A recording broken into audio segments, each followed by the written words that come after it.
Bonjour, je suis Lionel Cariou et je vous emmène sur les pentes de l'Everest à la rencontre de celles et ceux qui ont écrit sa légende. Bienvenue dans la saison 3 de La Folie des Hauteurs, le podcast montagne de France Bleu Isère en partenariat avec Alpine Mag et réalisé par Simon Berthier. Épisode 3, Marco Siffredi, le surfeur de l'Everest.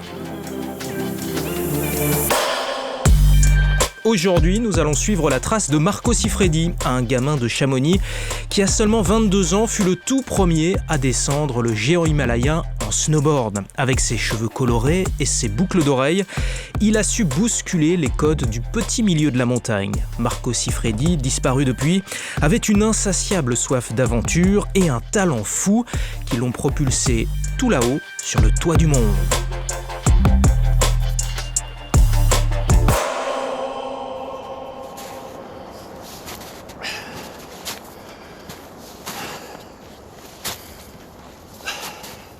Moi, je suis arrivé au sommet, j'étais fatigué, ça arrive, et j'étais entre guillemets en retard. Mon compagnon de cordée, Yves, était devant moi, et je suis arrivé sur les derniers mètres, les 30 derniers mètres, on va dire, sur l'arête terminale, qui est sublimissime. C'est une colossale corniche qui tombe sur le versant Kangshung, et je lève les yeux, et je vois, c'est un petit peu comme au sommet de Champs-Rousse, quoi. Il y avait des gens là-haut, quoi. Ah, je me dis, je vais faire une photo de ces gens-là. Il y avait un groupe d'une petite dizaine de personnes, des Sherpas, des grimpeurs, etc. Donc je m'agenouille, je sors mon boîtier, je bois un coup et je commence à faire des photos. Et j'ai vu arriver, Marco, il a fait les 3 premiers virages devant moi. J'étais en train de faire des photos du sommet et il y a quelque chose qui se met à bouger. C'est évident que c'est Marco qui descend ça. Dans le cadre dans lequel on était, c'était un plaisir absolu. Ce 23 mai 2001, Jean-Marc Porte arrive au sommet de l'Everest, où il croise Marco Siffredi sur sa planche de surf. Un coup de chance, car Jean-Marc, qui est à l'époque le rédacteur en chef de Montagne Magazine, et Marco Siffredi ne font pas partie de la même expédition. Chaque groupe a sa propre logistique, sa propre organisation, son propre agenda.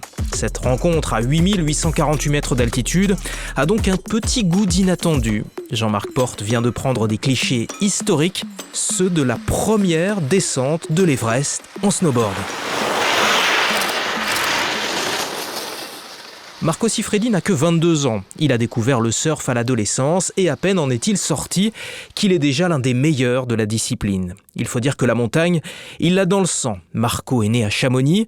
Son père, coiffeur de profession, a aussi un diplôme de guide de haute montagne. L'hiver à Chamonix, la neige remplit les couloirs qui bordent les sommets, dessinant autant de lignes blanches que les amateurs de pente raide, skieurs ou snowboarders rêvent de descendre.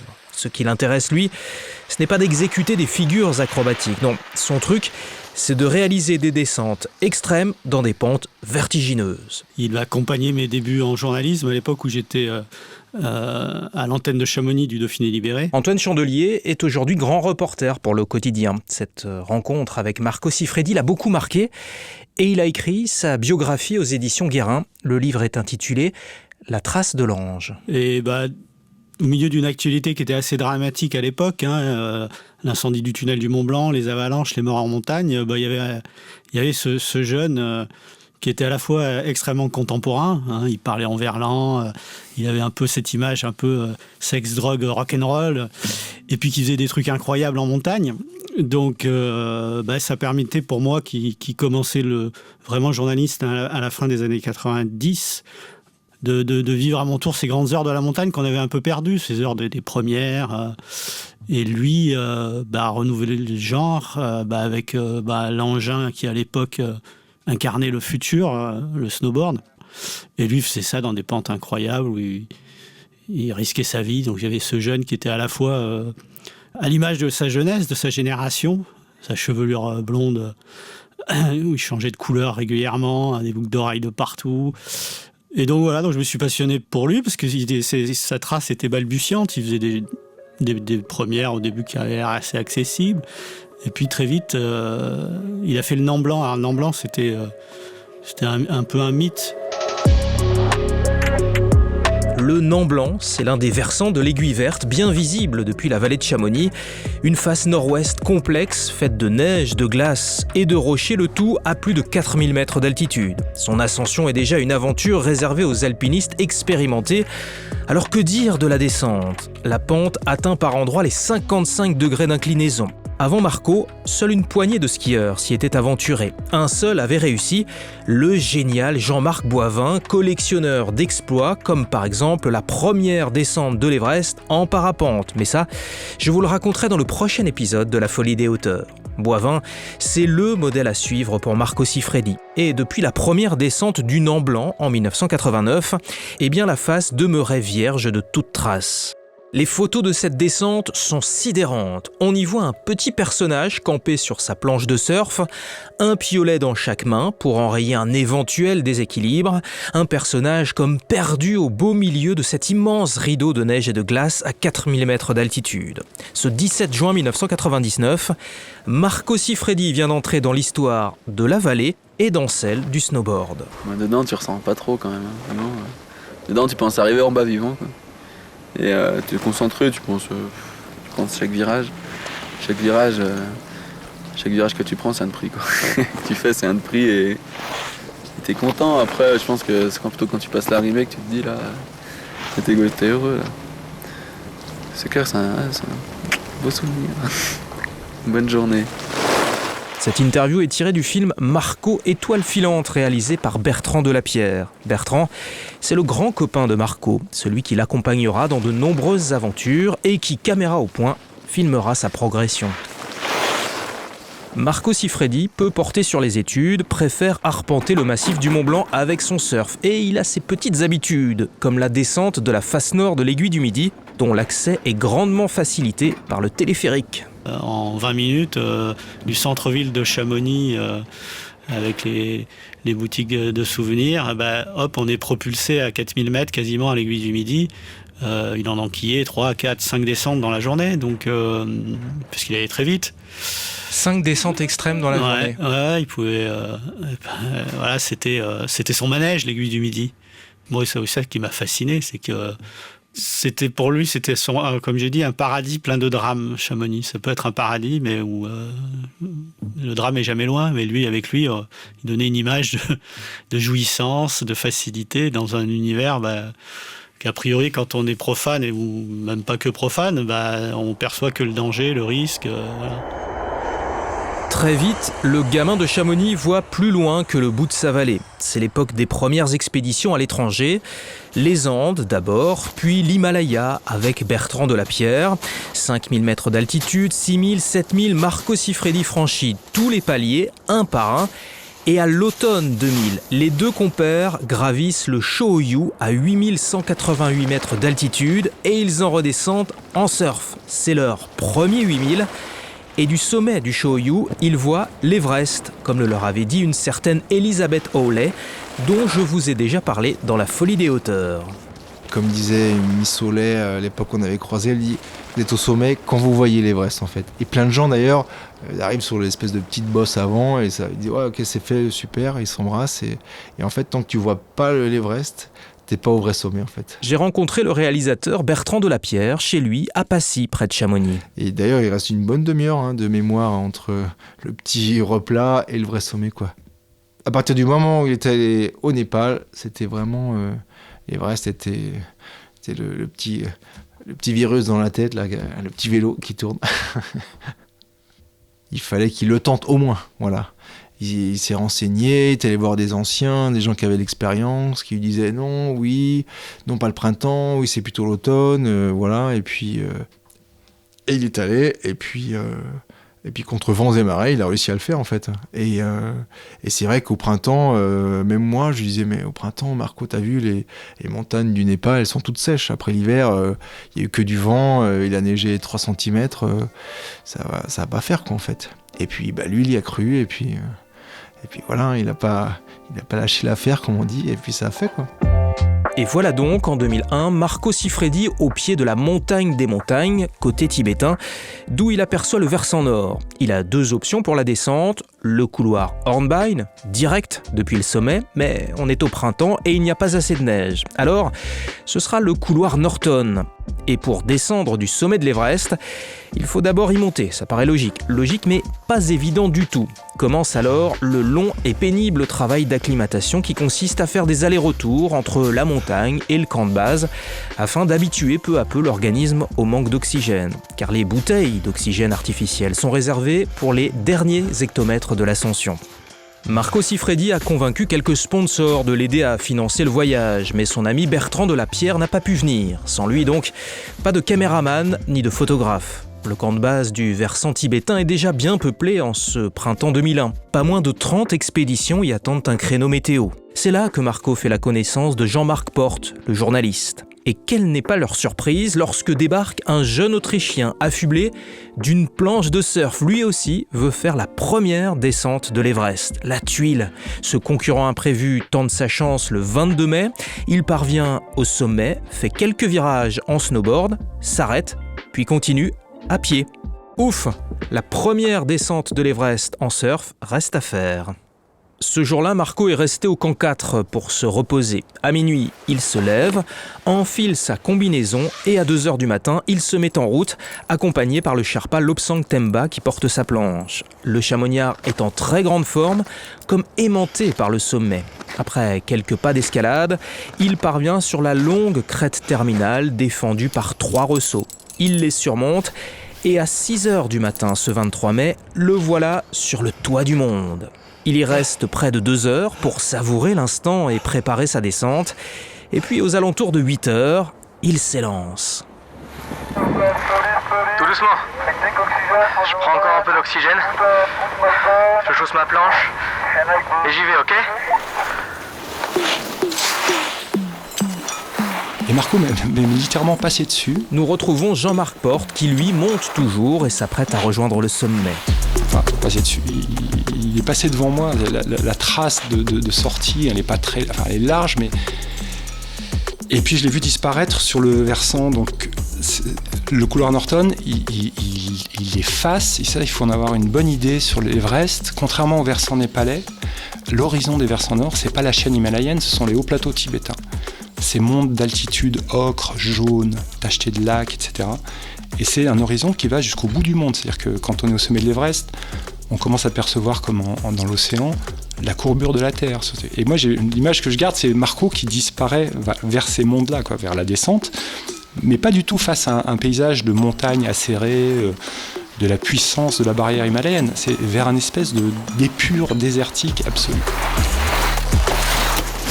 Un peu en dessous du sommet, la lanière de l'une de ses fixations de surf casse. Et grâce à l'aide de son compagnon, le Sherpa Lobsang Themba, Marco parvient à réparer et repart. Il rejoint le couloir Norton par une traversée. Jean-Marc Porte assiste à ce spectacle irréel.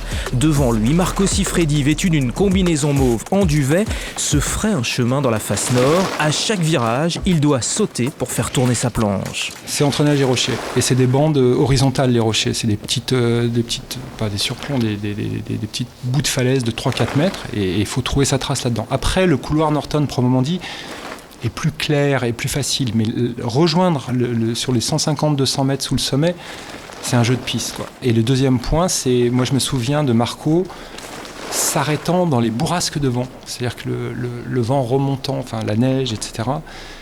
Et paradoxalement, sur l'arête, on était relativement épargnés. Enfin, il y avait un peu de vent, mais pas ça. Mais dans le couloir, c'était, on sentait, enfin voilà, c'est une image que je garde en tête, mais c'est, ça souffle tellement que tu poses, quoi. T'arrêtes tu te mets les fesses dans la neige et t'attends un peu que ça passe, quoi. Et puis après, c'est une disparition, c'est-à-dire que très rapidement, en 2-3 minutes, il est plus à vue. Et puis, vous avez aussi à rejoindre le plancher des vaches, quoi. Et on se sépare là. Voilà. C'est juste un rocher devant toi et après c'est plus ouvert. Alors qu'il redescend, Marco est guidé par Russell Bryce, le chef d'expédition resté en bas, qui le suit à la longue vue.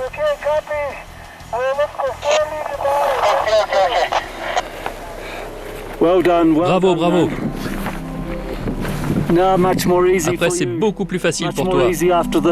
Et voilà, moins de 4 heures après avoir quitté le sommet de l'Everest, Marco est de retour au camp de base. À quoi tu penses après être descendu du sommet de l'Everest en snowboard? C'est notre easy, hein. C'est pas facile, hein. C'est difficile. Je suis content d'avoir une bonne équipe et un bon chef d'expédition qui m'a récupéré en bas et qui m'a ramené dans ma tente. Et il avait coché toutes les cases. Et c'était une joie. C'est difficile d'en parler. On a du mal à s'imaginer ça, mais c'est toujours la même chose. Dans ces moments où la réalisation d'un projet ou un engagement tout finit par bien se passer et on réussit. Il y a de quoi effectivement avoir le sourire et être heureux, quoi.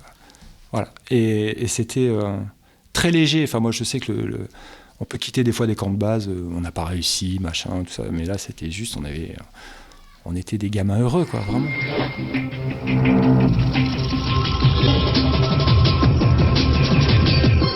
Enfin, quelques sensations fortes avant de vous quitter. Un grand saut dans le blanc à 8848 mètres d'altitude.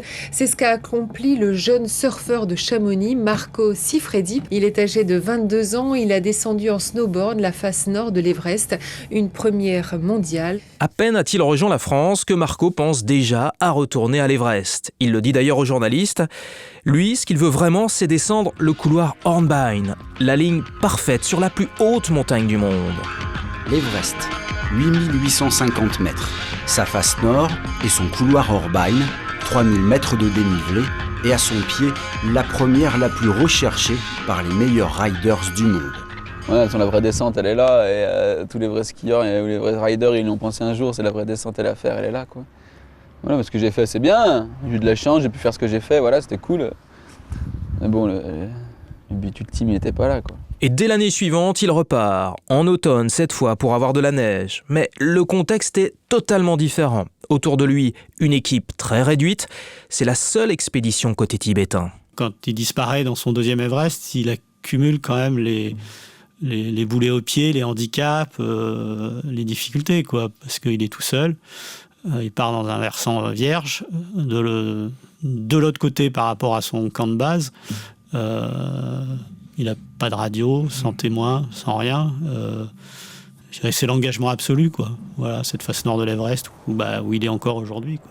Le 8 septembre 2002, Marco Siffredi est de nouveau au sommet de l'Everest avec 3 Sherpas. L'un d'eux le filme alors qu'il entame sa descente en snowboard.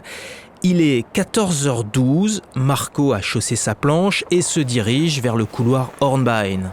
L'un de ses compagnons lui crie « À demain et fais attention !» Puis le surfeur disparaît du champ de la caméra. On ne le reverra plus. Que s'est-il passé ensuite? Est-il tombé? A-t-il été pris dans une avalanche? Ou s'est-il retrouvé bloqué dans des barres rocheuses? Impossible à dire. La trace de Marco Siffredi s'arrête ici, une trace qui, 20 ans plus tard, continue de forcer l'admiration. On peut le raccrocher à des acteurs de cinéma, c'est un peu le James Dean de la montagne, c'est le Jim Morrison. Voilà, il incarne un peu cet imaginaire d'une jeunesse qui brûle la vie par les deux bouts et qui n'a pas peur d'aller au bout de ses rêves, quitte à se brûler les ailes. Donc il s'est créé une aura dans l'imaginaire collectif et même au-delà de la montagne, hein. Et il reste aussi attaché à l'histoire de l'Everest, puisqu'il en a fait la première descente. Voilà, il reste dans les tablettes de l'Everest au même titre que Messner, le premier à avoir fait l'Everest en solo, et les 14-8000. Je crois classer sa descente parmi les 3 plus grandes réalisations sur l'Everest. Donc ça pose le personnage, mine de rien. Même si, par rapport au classique de l'alpinisme traditionnel, il était très peu académique et il était parfois contesté. Siffredi, non, le grand maître Messner dit les 3 plus grandes réalisations sur l'Everest, dedans, il y a celle de Siffredi. Je pense qu'il y a plein de snowboarders qui voudraient avoir la même liste de courses, entre guillemets, quoi, en fait. Et au-delà même de la liste de courses, c'est la façon dont il a progressé, enfin, son style, sa façon de faire. Il avait quand même un toucher de neige. Bon, après, moi, je suis mal placé parce que je suis un copain, mais que je trouve pas inimitable, mais en tout cas très intéressant à filmer, à voir. Et même plein de jeunes maintenant encore, ils sont impressionnés par le personnage, c'est plutôt sympa 20 ans après de se dire, des fois on me dit ah ouais c'est sympa ce qu'il avait fait à l'époque, donc voilà, ça redonne du baume au cœur, quoi. je pense que ça a marqué les générations même actuelles en surf et tout ça. Tout le monde connaît Marco. Enfin, c'est la figure du héros au sens très vite, très fort, et puis un dénouement tragique, quoi. Enfin, voilà. C'est aussi peut-être cette dimension-là, moi, que je garde. Il fait partie de ces personnages qui...